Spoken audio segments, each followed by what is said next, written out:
Welcome to EMERJ TV with Reggie Smith. This podcast is about all things production for the people in front of the camera or behind the camera. Let's join Reggie right now for the discussion. Welcome back, everybody. Appreciate you tuning in. This is part two of my conversation with Don Bolton. He's an editor, not somebody who knows how to edit, an editor. He can edit, John. And he's a director and writer. And I want to get to something. We met a few weeks ago, and you talked about AI. I haven't really done much with it. Have you? Yes. Okay, so what? First of all, tell me what AI is, how you get started, and that kind of thing. You know, what's the process? AI. A lot of people don't like AI. I think it's a very good tool. Like you just use it for what you need it for. Like if like say you writing a movie and then your Honda Accord, you want to put it on fire in the movie script. Guess what? You go to AI and say, hey, you put the prompt in, give me a Honda Accord 98 on fire and give me a 360 drone shot of it. Really? Just go do that. I want it red. You know what? Make it take it back. Make it rusty because that car was kind of rusty. Yeah, and then you got it. Like it's that simple. And so AI. So you don't need no fire truck out there. You don't need people. You don't have to get the permits Yeah, the permits. set the truck on fire. Yeah. Just put the prompt in, boom, and it's done. I mean, like that. It's gonna take you 2 minutes. Now, how did you find out? Did somebody tell you? Did you learn it? Just being into this editing. Like, actually, Hollywood been had it. It's just like we talked previously how it just dumbs down. Like it comes down. Like Da Vinci was 300,000. Right. I mean, right. now it's 299. It's just like Hollywood always had it. So like they like, hey, let's give it to everybody now. Now we like kind of on the same playing field as Hollywood. Right. And we don't have to go through. No, I don't have to go through 10 executives to get my movie out. I can write it. You don't like my script? I'll shoot it myself. Yeah. Now you see it and like it. Now you want to redo it. Like now you want to come to me and redo it. But yeah, this is how AI is. It just came. Like it's just boom. Like people making music videos, music now. One thing I wouldn't use it to write my movie. Yeah. Because people do that. Like I think I'm too creative for that. You know? Right. I want my idea. I don't want your idea, AI idea, my girl's AI. I mean, hers. I want my own creative thing in there. So, but it will help me. Like I use AI to like. I made a pitch deck, and I was like, "Hey, I wrote this movie called L's. Can you give me a synopsis of a black kid wanting to learn how to drive and all that?" Oh, then it gave me a synopsis, a professional one. Right. So it gave me that, and then I put my own stuff into my own stuff in there. Right. But So yeah, it's kind of AI like it's like I say if a cook Yeah. is taking the recipe and they say, well, I want to personalize it, so I'm going to add my own little flavor to it. Yep. That's pretty Because good. AI go on there, and AI is just a bunch of stuff that's out already. That's just is everywhere. It lives online. So what AI go do? I'm gonna give you a few of these, and then you can just work with that. Right.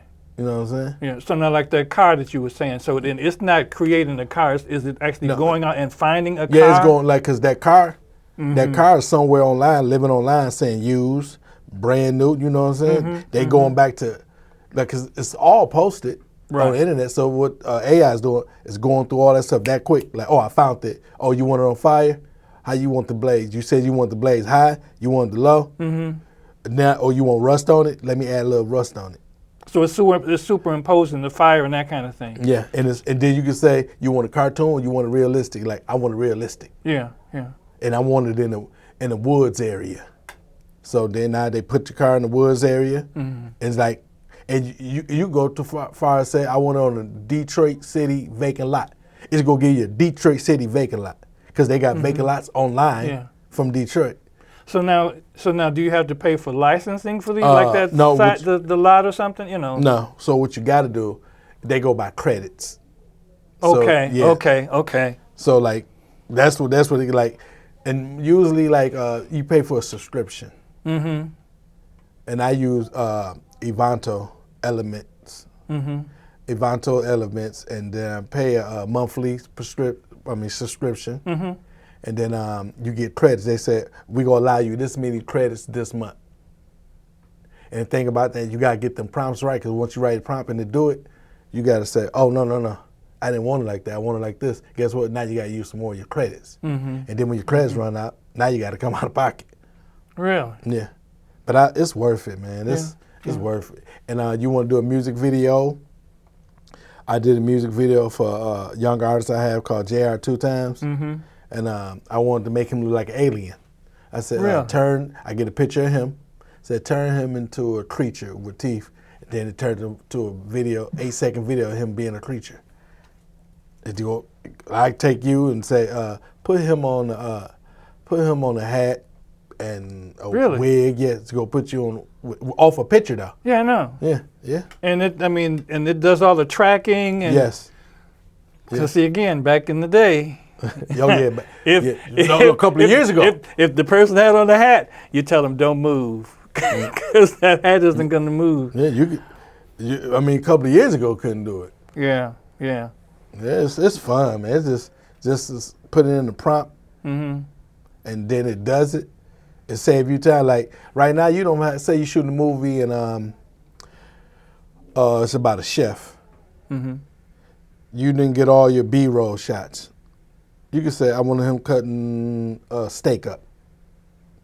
I want a black hand cutting steak. You could give the picture of the hands, his actual hands. Really? Say, use these hands cutting meat. See, now that's impressive. So, because you want to use his hand because he had a tattoo in the movie. Right. Use his hand, put a tattoo right there. Now you chopping meat. All B-roll. You want to say I want a drone shot of Detroit. You can put addresses on there. On some. I just did one. It was I want the B-roll of a guy, business, Midtown. Yeah. I just said Midtown, Detroit, Michigan. It looked like it was AI looked at the buildings around there, and it looked like a building that was on off Woodward. Yeah. So it's level. So again, the playing field is getting leveled. Oh man. Where you don't have to have sets built, you don't have to have a prop master, and you don't have to get those licenses and permits and go to this city. You just pretty much type in and see. I didn't necessarily ignore AI. I just thought, well, okay, it's nice. And again, because I'm a director more, I really haven't had a need to do it. But then see what impressed me when you and I met initially was you showed me the footage of the blue pickup truck. On fire. On fire in the woods. Yeah. And it looked, it was basically that, the pickup truck on fire in the woods. You didn't have to call the fire department. Didn't have to sneak out there. and you didn't have to burn an actual car. Right, yeah. Yeah, it saved you so much, man. I mean, like so much. You could, it's crazy. I love it. And so now again, you're self-taught. So what was it? You did it exactly the way you wanted the first time, or you had to develop it? No, I mean as far as using AI and that kind of thing. So what was it? Got what was that? What was the education? It got near there because the prompts, you got to just know what you want. You could get it on the first time as long as you know your prompt. You could say, I want a guy, like I just did one. It was at a bowling alley. Video of a guy. I mean, they bowling. So I needed some B-roll to establish they had a bowling alley.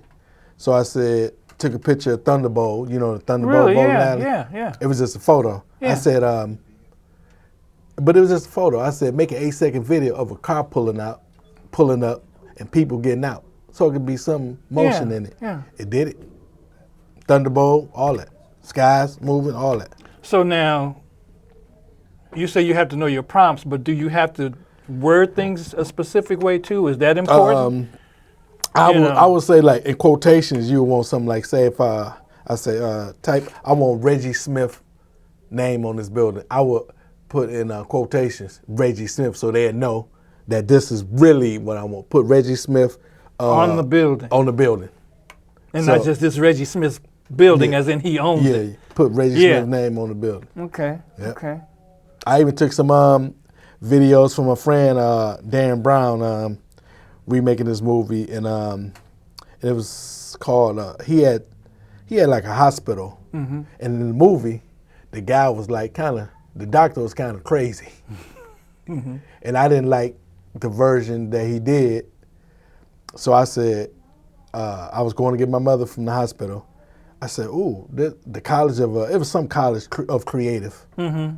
I took a picture of it, just click, got home in AI, said, I want this, I want people, and I want patients and doctors walking around, and I want this to say, I want like a brick little bricklayer saying the name of the building. But I don't like want a marquee, like a brick I want a marquee. I want Yeah. a brick. I want a brick marquee, and I want to say London's on Madison Asylum, because crazy man, he gonna get fired at the hospital. You can allow that in the asylum. So did that. Oh man, Really? people walking, all that, all video, See, that's nice. 8-second video off a photo, That's nice. and then like, where you get that from? Because he had did one, because I didn't like the one he did. It was cool. It's just like, I'm an editor.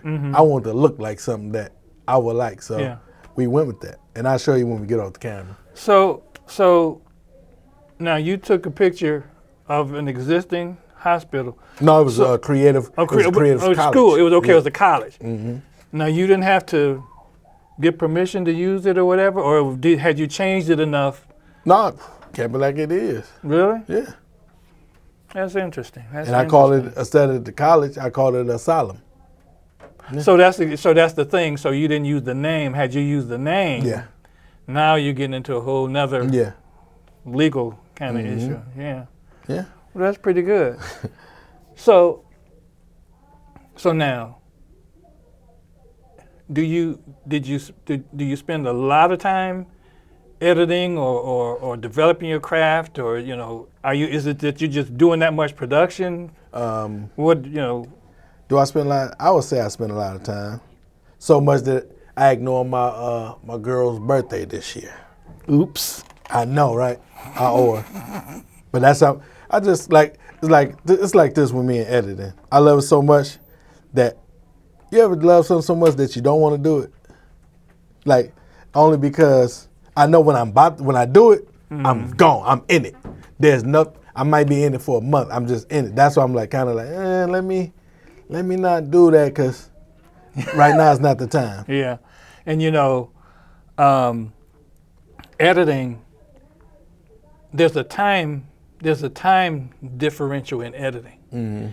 You can edit a 30-second spot that can take you 10 hours to edit. Take you 10 weeks. And in that 10 hours, it's not 10 straight hours. It's 10 total hours.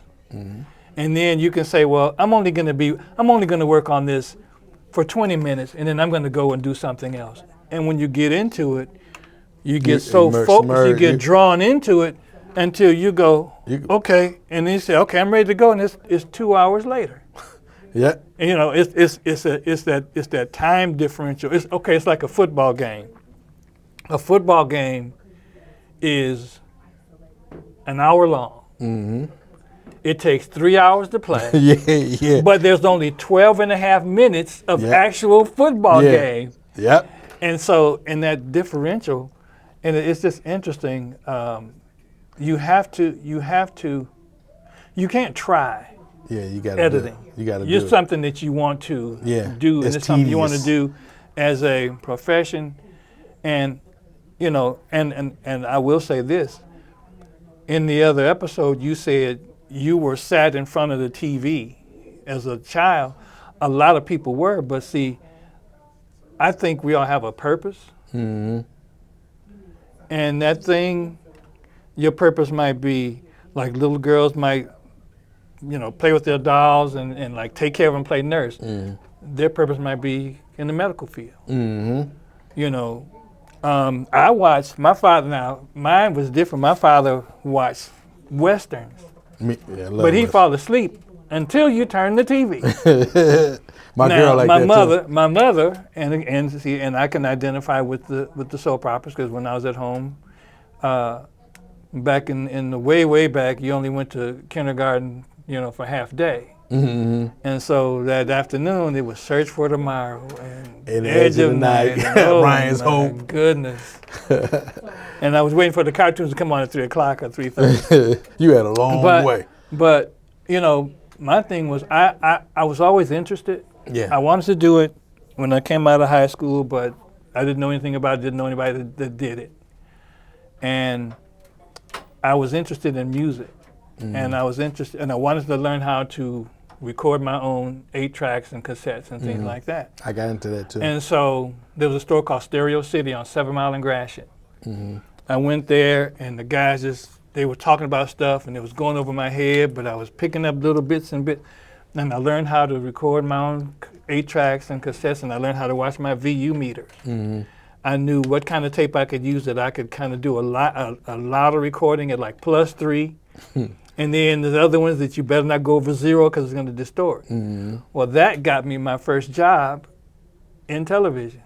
I got my first job in television was I was doing live audio for a TV show that was coming live on TV every night at 10 o'clock. What show was that? It was called Faith for Miracles. Okay. And it was a preacher, but they had musical guests and stuff. And I just, what do I want to hear when I'm at home? And I got that. And then I met the guy that we became business partners. He was their #1 camera guy. And I said, okay, I want to learn camera. I said, that's the guy I got to beat. Well, we became business partners and we just talked. And I became focused. I was into football and basketball and I was dating and doing all this stuff. When I got into television, there was nothing else because I didn't go to school. I was 25. I didn't go to school and I wanted to get into the field. I thought I was too old to go to school because everybody was going to school when they graduate high school at 18. By 22, you graduate and get the job. But I put myself in position with people that knew, and I asked questions. Well, it was a balancing act. I either kept my mouth shut, like I did, or I asked questions and I picked when I asked questions. Yeah, like I did. And you learn that way. Now, that was 43 years ago. And man, I'm gonna tell you this. It was like back then when I was younger. Like, didn't nobody discourage me, but it was like, you got your aunties, your uncles, even your mothers, and like, get a job. Like, you know what I'm saying? Like, yes, I know exactly. You ain't gonna do nothing like that. But here's the thing, my mother bought me everything to succeed. Like, I wanted to be a recording artist. She bought me a studio, keyboard, microphone, all that. Yeah. I wanted to be in gymnastics, got into gymnastics.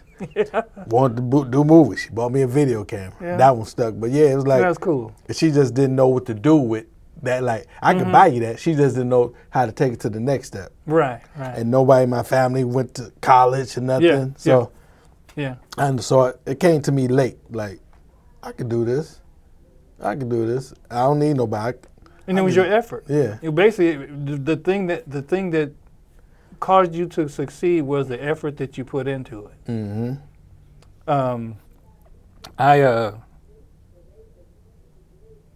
I wanted to be a multi-camera director. And I had seen it done. I had run camera for a lot of directors, so I knew kind of what they were doing. But to look at 5 or 8 or 10 cameras, and you're positioning people, and you're doing this, you're having them do this dance for you, and then you got to listen to audio, and then you have graphics and all these other things going. And I can't tell you when I got it. All I can tell you is I worked hard to get it. Right. And I got to the point, I was getting called to direct for again, sports or weddings or industrial things for Ford and UAW Daimler Chrysler and things like that.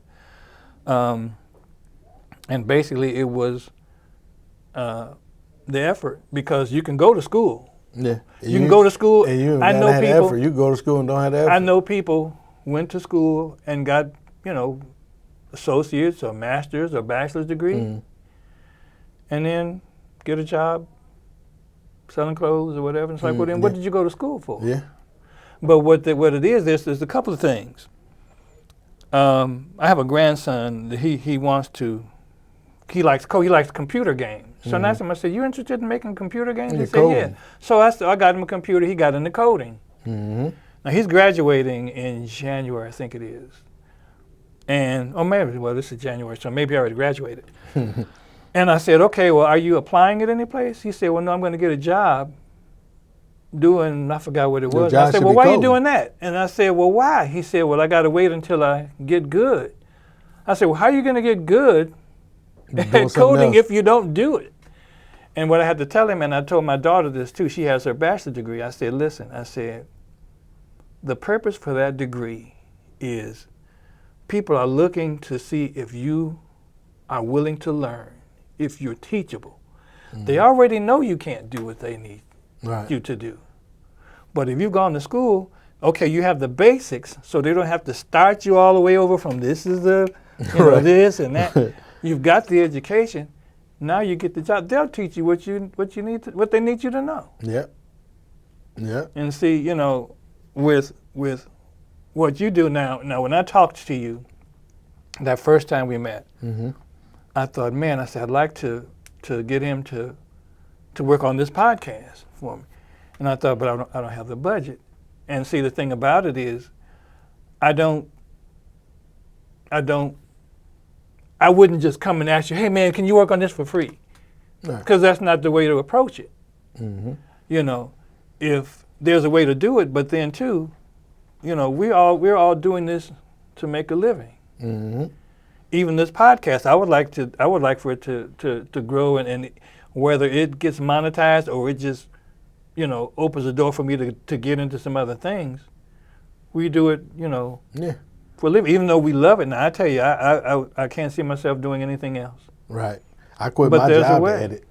I got to do this. I want to make movies. I just want to make movies. Yeah.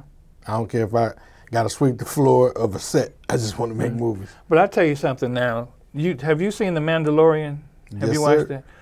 Okay, they produced, for every season of The Mandalorian, they did a documentary series for each season. In that season, in those documentaries, they talk about like Dave Filoni and Dallas Bryce Howard and all the directors, and they talk about what they did and how they did it. And like one guy was saying, well, he didn't think Dave was going to like the directing that he did. But watching those documentaries got me interested in producing a podcast just talking about experiences. Yeah.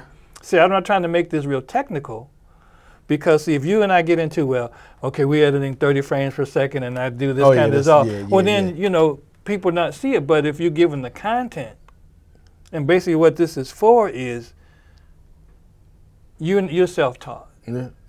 I'm self-taught. So if somebody wants to watch it, okay, they may not have the money to go to school, but that's not the only way you can get there. I mean, there's some things like, clearly medical and things like that. But, you put the effort in, you put the time in. Yeah. And it's nice. Now, it was cool for you, your mother bought the things that you bought, the tools you need. Well, my parents, they didn't have the money. Matter of fact, we were doing videos for Highland Park Community College, $250 per video. And what happened was, one of the professors asked us if we could do a video on robotics. Called him. We did the video on robotics. Where did we shoot the video? At Ford Motor Company's Robotics Center. While we were there shooting his video, the guys at Ford came over and asked us to build on the job. We got Ford as a client. We did videos for Ford for like 8 or 9 years and charged thousands of dollars. Yeah, that's So, and here's what I told my mother. I said, now see, I said, you wanted me to get a job. But if I had gotten a job, I couldn't do this. Yeah. And she said, you didn't know you were going to get a job at Ford. I said, no, but I knew something was going to come because I knew what the effort I was willing to put into it. Yeah, that part. See? And so, you know, editors, I mean, I hold you guys up on a high pedestal because I can shoot something. And I can shoot it and it'd be perfect and the perfect lighting and all this stuff, perfect acting and things like that. And giving it to an editor, and you can just butcher it. Yeah. Detroit editors is independent. Like me, like a lot of people have ideas. Mm-hmm. I show them their idea, but I made me my own version. How you like this? Oh yeah, I want to go with that. Mm-hmm. So you kind of, as a Detroit editor, you kind of, I be looking for the best edit for their movie. Mm-hmm. Like I've tried to like, cause your way is really not cutting it. Like that's crazy to me. Like it seems like it's just crazy to me that you will want that like that. What about this? So you got to put in more work, you know. So now, okay, now to that, how did you get there? And I know you can't tell me step by step. A feeling, it's just a feeling. Like you see it, like me and my girl watch a lot of award-winning movies. Mm-hmm. So if they doing winning awards, why wouldn't you want that shot? Like not shot. Why you wouldn't want that edited something like that? You know, like I get exactly what you're saying. Because a lot of people here in the city, like make mine look like that movie. You know that movie that was in Detroit? Mm-hmm. Make it look like that. How about your movie look like something that was in Hollywood first, you know? Right. They like try to make their movies the same exact way as another Detroit movie. Mm-hmm. Like, no, man, no. And you wanted, you know, you set the bar high. Yeah, I can do that. So that, okay, if the bar set this high, but you get here, you still got here. Mm-hmm. And here is really good. And think about it, you could, like, editing, like, we can make it look exactly like Hollywood. It's just edit it. They edit that. I'm editing this. Like, it's it's easy. Mm-hmm. Well, Don, I'm going to tell you, the time has come and gone again.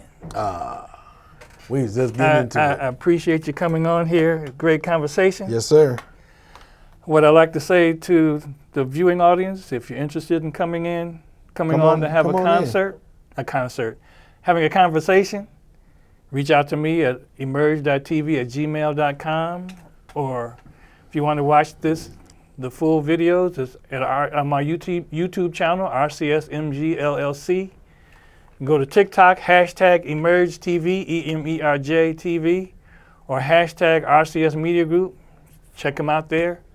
When you watch them, subscribe to them, like them, comment, tell your friends about it. Yeah, watch my movie, Dimes. And, you know, I appreciate you watching, appreciate you coming on. Yeah. Thanks for watching, everybody.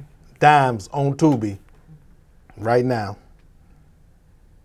Thank you for watching EMERJ TV with Reggie Smith. Join us next time for more discussions on all things production. And don't forget to like, subscribe, and share.